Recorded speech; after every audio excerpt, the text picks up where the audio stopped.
Welcome to this week's episode 9, where we're going to get into the world of squid.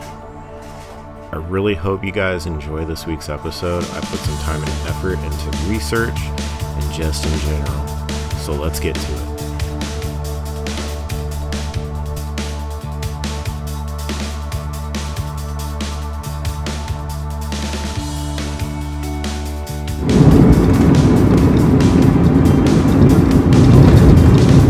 Alright guys, welcome back to another episode. Today we are going to talk about egging. Alright, so if you don't know, and that's probably why you're tuning in, egging is the type of fishing for squid here in Japan. Today we're going to go to Saikai. In previous episodes I've fished and just kayaked in the area around here. You've seen the Oshima episode, and then kayaking with dolphins, which is the Saikai Bridge. I'm actually about to come up on the bridge in the next few minutes, but we're going to head over there. We're going to go to the other side, and we're going to specifically go to a pier that's really known for squid. I'm going to show you on the pier first, and then we're going to launch the kayak, and we're going to kind of fart around and squid fish. I don't know if I packed my heavy squid egg lures, but we'll see. I think I did. Can't remember. Sorry in advance if I sound like poop, but it is allergy season here in Japan, and I am suffering. There's a technical word for it. I can't remember, but if you basically get so in the midst of it, like you can actually get sick, and they have a word for it, and I was down and out for like a day and a half with a fever, and just throat was horrible. But you know, they have lots of Japanese medicines here to try and prevent it. Weather here is really starting to warm up. We're in the 60s, sometimes in the 70s. It is rapidly becoming more and more humid. It's been raining like every other day, which is a little concerning because that means the rainy season's coming. Rainy season here in this time of year is 30 or 45 days of non-stop rain, and it's not like, oh, it's going to rain for a couple hours. It's literally, it rains for 30 days non-stop, and sometimes it is extremely heavy rain. So trying to get out of the water, trying to fish as much as possible, see what I can do. But I'm not gonna lie, I'm enjoying the sunshine. I have missed summer, even though it's unbearably hot here. Alright, so today we're gonna go over some basics in squid fishing. So the history on squid fishing has become incredibly popular here in Japan and Southeast Asia and even Australia in the last, I want to say maybe 30 years. It is definitely one of the top 3 types of fishing here in Japan as far as money making. Your top companies, Daiwa, Shimano. There's other companies called Dual, which is owned by Owner.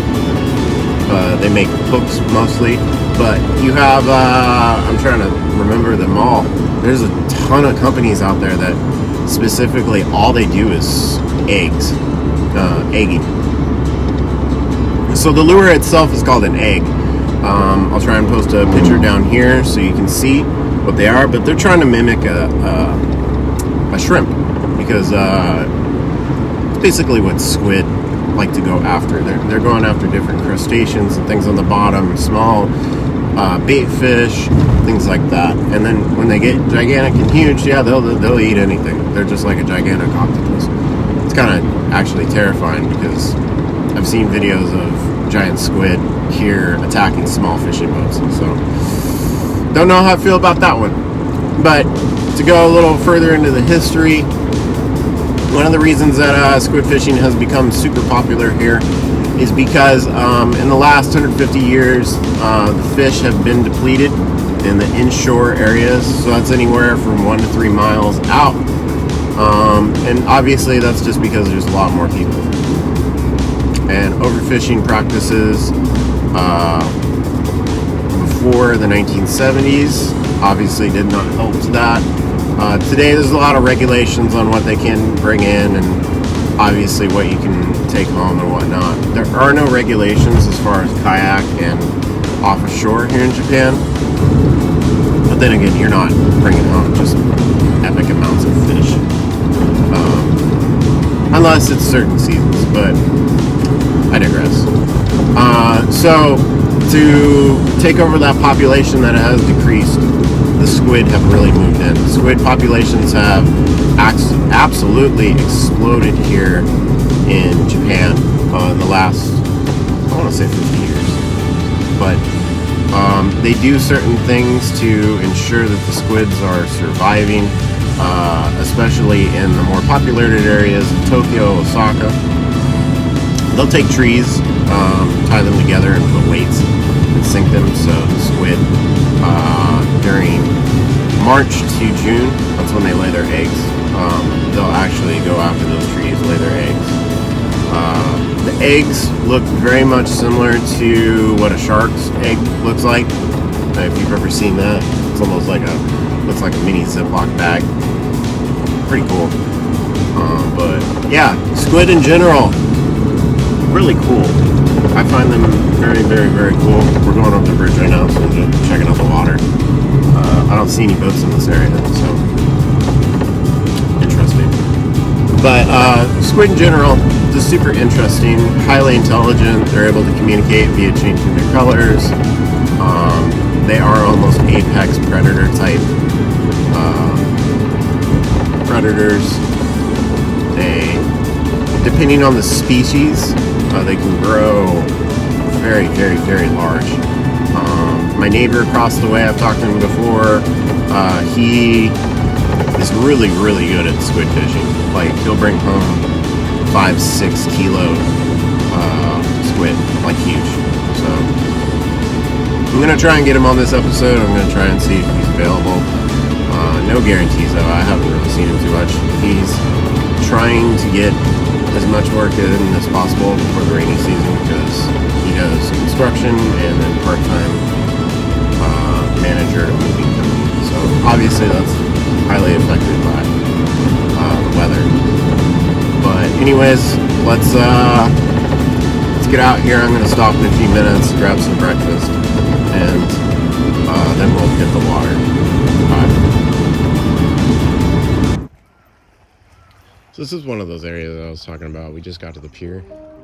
So on the right-hand side, you can, because I'm parked over here, and there's the launch ramp. You can scale across here. There's actually a walk path where you can walk over here, go off these rocks, and in lower areas, a lot of squid hang out here. We're about to go check out the pier though. As you can tell, it's pretty packed today. So I was able to basically sneak up on this guy, and let's just watch him as his technique. So he likes to let the lure fall as much as possible and then give it 3 or 4 hard whips. That's the technique for egging from shore. Very effective, especially in low light situations such as sunrise, sunset, and at night. I want to go over this image with you really quick. So this image is super useful, especially for those who are new to this. It basically breaks down the different color schemes in egg fishing as compared to night to day, raining, cloudy, super sunny, you name it. So it's basically telling you in sunnier situations, such as what we saw in the previous clip, you're going to want to go for a more realistic color scheme, such as something as tan or even reddish, because that's what actually shrimp look like. But in nighttime apparels, you're going to go for blues and greens, and even some of the companies make glow in the dark. When it comes to sunrise, sunset, you're going to go for brighter colors such as orange and red. And then depending on low light situations such as rainy days, you're going to have blues, greens, purples really take front floor. This is super helpful, especially for anybody that's new to the game, even for those who have been in for a while. It's just a great thing that I found in one of the stores to help you while buying. So today I'm not rocking a jacket. See how long that lasts. The water is crystal clear. And it looks like ice.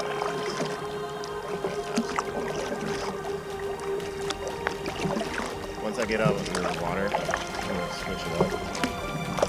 Because I'm still rocking this stuff. I went out yesterday. I'm obviously not going for tuna.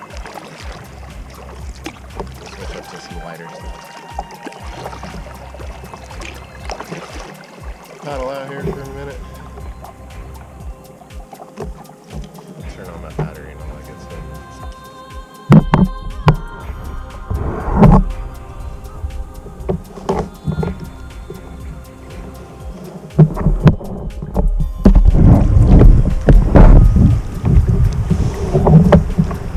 Alright guys, so I am out here. I've been farting around in the deep. The wind kicked up quite a bit. And I'm going to talk to you about Eging. So I brought my eggs out here. I have them on a carabiner, just a plastic carabiner. This is the way a lot of people like to carry it. They're on these nifty little pinchers because obviously the hook's on the end. Not going to be a good time if they get into you. So the egg is basically either plastic or wood, based on who makes it. Most of them are a mixture. They have a weight at the front depending on what style that you're going for, shallow, deep, from the boat, and then they all basically have the same type of hook system. Based on the different colors, I'm going to pop up on screen here in a second. You're going to do basically different shades, different colors based on weather conditions, whether it's sunny, raining, daytime, sunrise, sunset, the depth that you're going in, all sorts of different stuff. Sorry if I'm looking all over, I'm just making sure we're good because I pulled next to shore since the wind was so bad out there. So obviously I'm on the kayak right now. I showed you footage earlier of what it looks like from shore. So the basic technique of this is you're going to cast out as far as possible. It's a very light line that you're going to be using. PP2 is probably the most that you're going to use. And then the leader, for American standards, like 10 pounds is probably the most. Obviously a squid's not that big. Unless you're going deep water, but you want to keep it so the squid cannot see. Squids have exceptionally good eyesight. That's one of the main reasons why there's so many different colors for the jigs.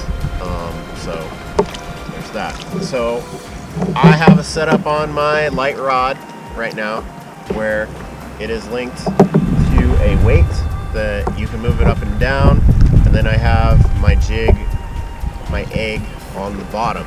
So you can switch this up. You can put the jig up there if you're going for deeper water. That's the way you work it. And then there's actually weights that look like jigs. So this is pretty easy. You're just going to be dropping down. I don't see anything on my radar, so I'm not expecting to get anything right here. But I'm just going to be doing this.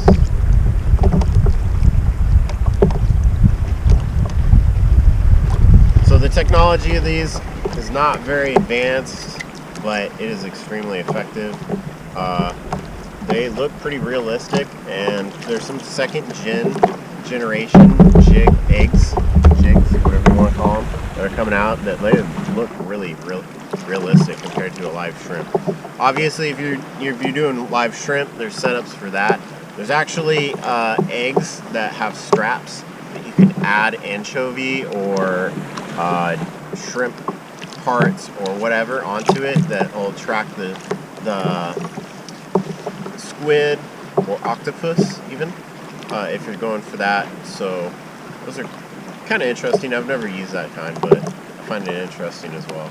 But so there's two different species that people mostly go for. The species that I'm going for right now is mostly near shore. So going really far out at the 25, 30 meter mark doesn't make sense at all. Like basically all the squid that I'm looking for are going to stay within the 20 meter mark, which isn't really all that far. Right now I'm sitting at 5. I've seen 1 or 2 in the water, like visually, but they're really small, so I'm not going to waste my time on them. And then actually you have to get a different size egg for that. This is too big of an egg. They have them smaller. Yeah, so I'm going to head a little further in to this inlet, see if the water kind of calms down, see what I got. I'm probably going to switch it up. By the way, this type of rig here is called a bomb rig, because there is an area right near here, the city called Obama. That's where it was invented. So, pretty cool. Alright guys, let me get to paddling.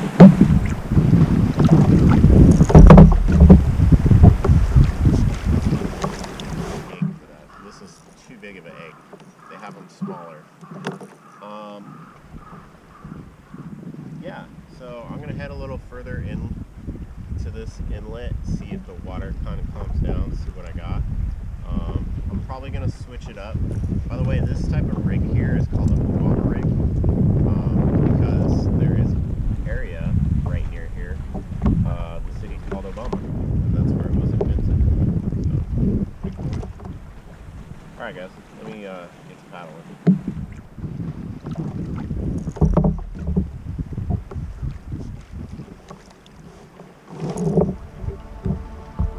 Hey guys, thanks for tuning in this week. I hope you really enjoyed this week's episode. I hope you took away something from Eging, from the Squid Game out here in Japan. And if you have any questions, please be able to reach out. I hope to see you on next week's episode real soon. Alright, bye.